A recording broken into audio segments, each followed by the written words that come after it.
Dallas superstar. Let's talk about Luka Doncic and the Mavericks taking on the Warriors. Richard Jefferson, we're early in this one, and Doncic is just spectacular. Yo, he's so special. Look, he's averaging over 10 games. He's averaging 32, 11, and 10. So all the people that want to talk about hype and how good really is he, the only other people to do this are LeBron, Russell Westbrook, MJ, and Oscar Robertson. And he's 20 years old. Let me just say that last night against the Warriors, albeit the very depleted Warriors, Doncic had more points, rebounds, and assists than the entire Warrior team in the first quarter. And then there was more of the same later on. Remember, they have a fella by the name of Porzingis, too. Well, look, Porzingis is going to be that guy. The best thing about Luka and the way he's playing is that it allows Porzingis time to get his legs back after missing so much basketball. Yeah, he's been good. And then the clock running down now in the half, only showing you first half because that's all we really needed. This was a blowout. Steve Kerr, let's talk. He was awful. He was didn't impress me at all. He was fantastic. Tough to lose by 48 points, but you know, a break here or there, and it only would have been 42. So that's how we have to look at it.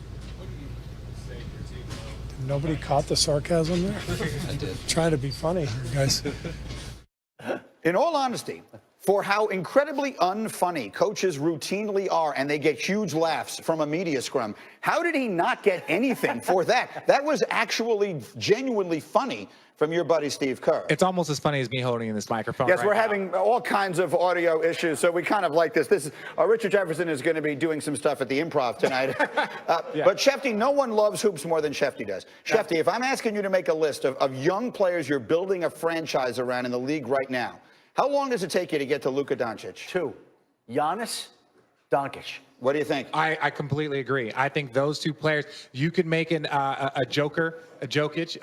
Yeah. You could make an argument for him. But I really believe, like, the way he is playing, the way he handles it, the speed in which he can do it. Like you're talking about, again, a triple-double faster than anybody in NBA history, a 30-point triple-double. So I can't argue that point. And he makes it look so effortless and easy. He's so smooth out there, right? And he's so young, as you mentioned, 20. And so you start going through your mind of the list of guys that you'd rather see. If I'm buying a ticket to an NBA game and I want to go see a young star, I want to go see Giannis, I want to go see Doncic.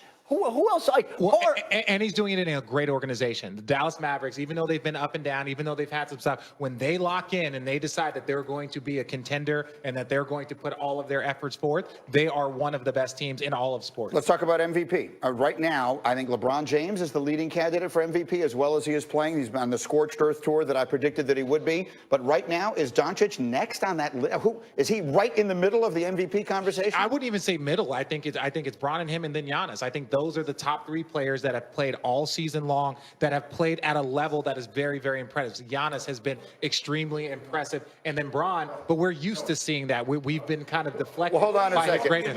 Jay Williams, Jay Will has just walked in off the street. Take the microphone. Go ahead. You don't have James Harden in your top 3? You don't have James. He's scored more points than minutes played in 9 straight games. He's been great. You're already mic'd. You're fine. You're already mic'd. No, he's not. It's not working. Holding this weirdo.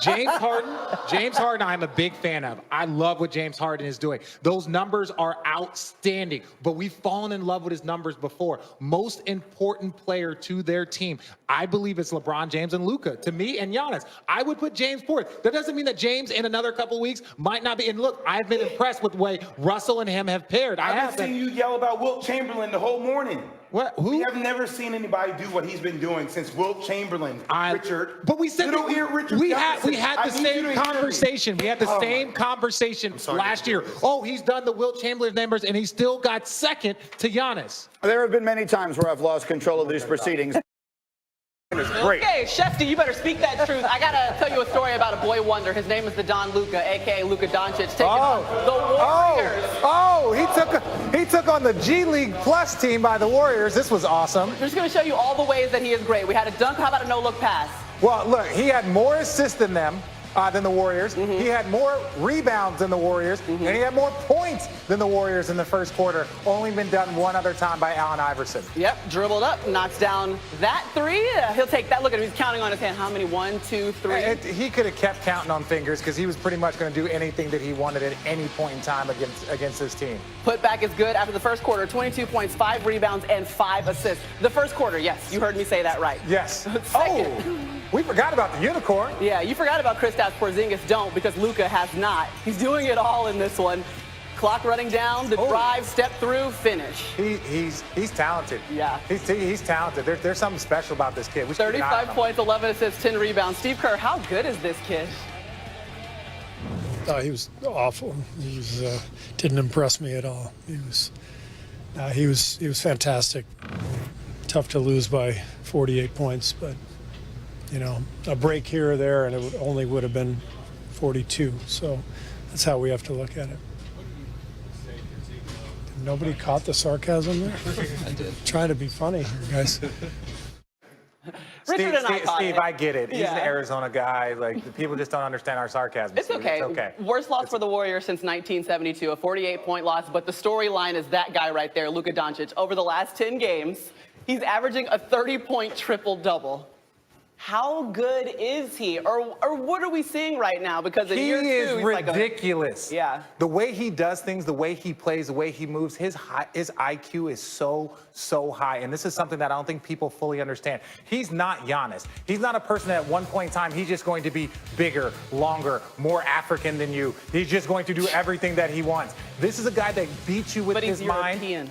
Well, yeah, okay. But he just beats you with his skill level. He beats you with his footwork. He does so many things that just makes it impossible for you to not only stop him on one end, right, but also just the way he involves other people in the game. It's so impressive. I've always said him without the ball is just as good as Luka with the ball. And he's going up, he's getting rebounds. We saw him getting the putback. I mean, just describe the way that he moves, even when the ball's not in his hand, how he's affecting the game. Well, great players have the ability to slow down the game. And again, we saw this with LeBron James coming out of high school at 18 years old. We've seen it with Kobe. We've seen it with him. When you see a guy at 20 years old that can give you a 40-point triple-double, youngest to do it since MJ, since Bron, then all of a sudden you start to see the way this man can do everything down the line and improve his teammates. It's so special. Yeah, triple-double. That's just the Maria, who's here with us this morning? Well, for the first time in Get Up history, I get to do a highlight with Richard Jefferson, which is almost as important as Kawhi Leonard and Paul George playing for the first time together in Clippers jerseys. All right, we jump to the fourth quarter. Yes, you like that throwdown? Whose baby is that? Somebody get that little baby out the street out there messing with Kawhi. Don't they know he got 2-time Finals MVP? Daniel Theis did not know that, and that's why he got dunked on. Jason Tatum going to drop your boy, Paul George. Oh, no.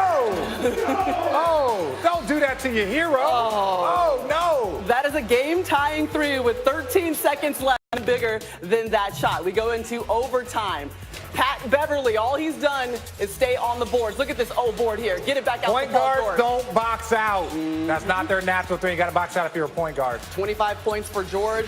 Beverly again. Look at this. It was the pass, though. It was the pass from Harrell. You got to be controlled. And he knew. He ain't been shooting threes all year. They want to make them all tonight. But look at this effort by Marcus Smart. This is why Doris Burke was talking about he has to be in the conversation for Defensive Player of the Year. It's from plays like that for the Celtics. I don't know how he pulled it off. One more chance, but guess who gets a finger on Kemba Walker's three? The claw. And I wish we had his reaction because look at how excited he is. Look at how excited he is. It's amazing. That's just about as excited as you are. All right, Celtics, they get the loss. Clippers, obviously, their first victory with Kawhi. Can you just bring yourself back over here? He wasn't ready. I wasn't ready. But the good news is the Clippers were ready when they all got to play together. I think maybe what was most impressive, 12 steals. They forced 17 turnovers. The Celtics, the defensive effort is what the Clippers Talk to him, girl. You don't even need me here if she's quoting those stats. I don't know why Look, you're here. They are so impressive. I don't know why I'm here either, right?